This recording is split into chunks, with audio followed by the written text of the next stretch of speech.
comment changer positivement votre pensée, changer votre vie et même votre existence en général.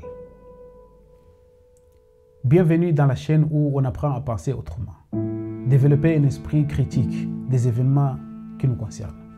Et premièrement, je vais dire que nous ne sommes pas obligés d'être des disques durs qui conservent les opinions des autres. Nous ne sommes pas obligés d'être des disques durs qui conservent uniquement les idées des autres, les dires des autres, et qui conservent aussi le patrimoine que les anciens ont validé à notre place.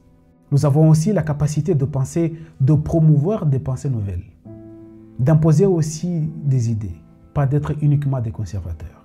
Il faut se demander pourquoi nous sommes ici, dans ce monde. Si ce n'est de jouer aussi un rôle, de porter aussi notre pierre à l'édifice, dans tous les domaines du possible. Et surtout, changer aussi ce qui ne va pas en nous.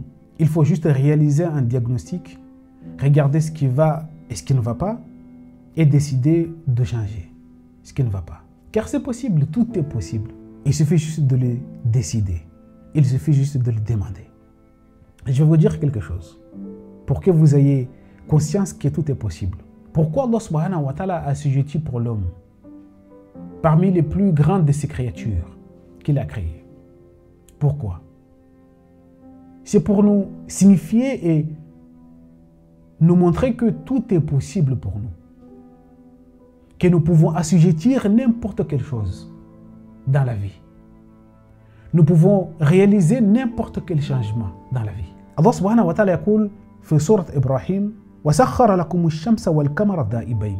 Et pour vous, il a assujetti le soleil et la lune, tous deux en continuelle révolution. وَسَخَّرَ لَكُمُ اللَّيْلَ وَالنَّهَارَ. Et pour vous, il a assujetti la nuit et le jour. C'est comme nous avons dit que c'est combien il faut être conscient que vous pouvez tout assujettir ce que vous voulez. Changer ce que vous voulez. Changer votre destin. Allah subhanahu wa ta'ala a donné l'homme la capacité de tout changer, ce qui le concerne, dans sa vie, dans son existence. Donc, et ce n'est pas fini. Demandez à Allah. Demandez ce que vous voulez. Demandez n'importe quel changement que vous voulez. Il vous l'a déjà donné. Dès lors que tu le demandes, il te l'a déjà donné. Le problème, c'est que tu ne sais pas comment l'avoir. Le problème, c'est que tu ignores comment Allah subhanahu wa ta'ala répond à l'homme. Il vous a donné de tout ce que vous lui avez demandé. Et si vous comptez les bienfaits d'Allah, vous ne saurez les dénombrer. Et parmi les bienfaits d'Allah, parmi les meilleurs, si ce n'est celui de vous donner la liberté de gérer vous-même votre destin, de vous donner la capacité d'être le maître de votre vie. Grâce à quoi? Grâce à Na'amat Allah, c'est la révélation d'Allah, le message d'Allah qu'il a envoyé jusqu'à nous. Mais seul problème, seul ombre au tableau, c'est quoi?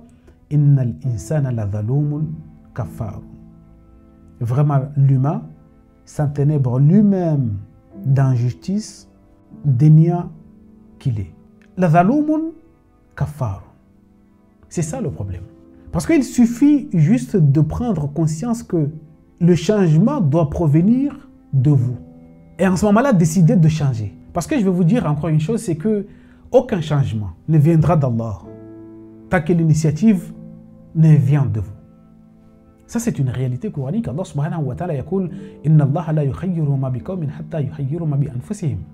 Il ne changera jamais, absolument jamais, ce qui se trouve dans une communauté ou dans une communauté de personnes sans que ces personnes, sans que ces groupements d'humains, sans que la personne ne décide de changer ce qui est en lui.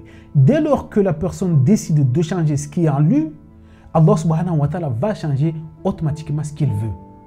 Allah subhanahu wa ta'ala va donner la capacité à cette personne, à cette communauté de changer. Parce que l'initiative ne va pas venir d'Allah. Pourquoi? Parce que Allah subhanahu wa ta'ala vous a donné ce qu'on appelle libre arbitre.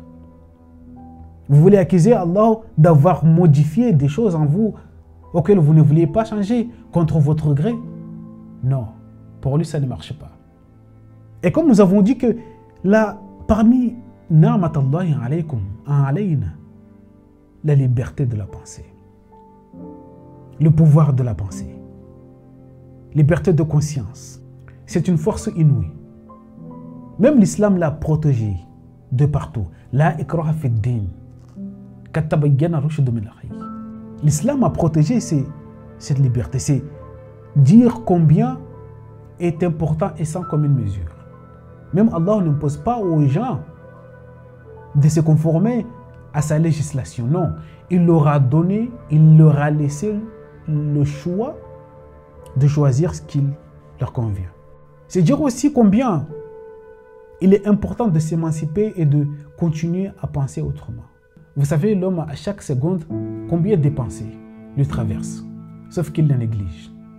Combien de pensées il les néglige à chaque seconde. Il suffit juste qu'il prenne quelques-uns pendant une journée, les travailler. Et il va aboutir à des changements. Nouvelles pensées, nouvelles situations.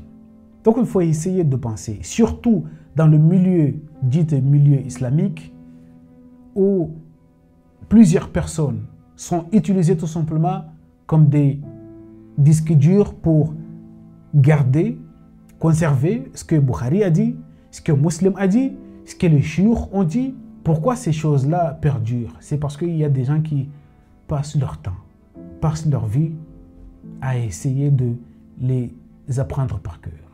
Aucun changement, aucune pensée nouvelle, rien du tout. C'est conserver et restituer. Conserver et restituer. Ça, c'est pas un musulman. Ça, c'est pas un croyant. Ça, ce n'est pas l'objectif qu'Allah subhanahu wa ta'ala attend de nous. Ça, c'est pas l'objectif qu'Allah subhanahu wa ta'ala attend de nous. L'objectif, c'est avant tout, regardez comment le Coran, Allah subhanahu wa ta'ala nous parle dans le Coran. C'est afala tatafakkarun. Avant tout, mettez en avant la pensée. Mettez en avant votre conscience. Mettez en avant, il y a plusieurs choses. Tatafakkarun, ta'akilun, ça, ce sont des choses qu'il faut les prendre en compte. Un vrai musulman, c'est celui qui essaye à chaque fois et à chaque seconde de sa vie, essaie de penser autrement, et ce qui veut dire que penser à changer la situation auquel il se trouve. Penser à changer la vie misérable parfois, parce que dans les pays musulmans, c'est là où on rencontre des gens misérables. C'est le défi qu'il faut relever avant tout. C'est le défi qu'il faut relever. Et c'est le défi qu'Allah subhanahu wa ta'ala nous lance. Comment faire des bonnes actions? Les actions commencent avant tout par nous concernant. Changer ce qui est en nous, changer ce qui est autour de nous, et ensuite pouvoir changer le monde. Et vivre en harmonie avec le monde. Ça, c'est parmi le message le plus important qui se trouve dans le Coran al-Karim. Wassalamu alaikum wa rahmatullahi wa barakatuh.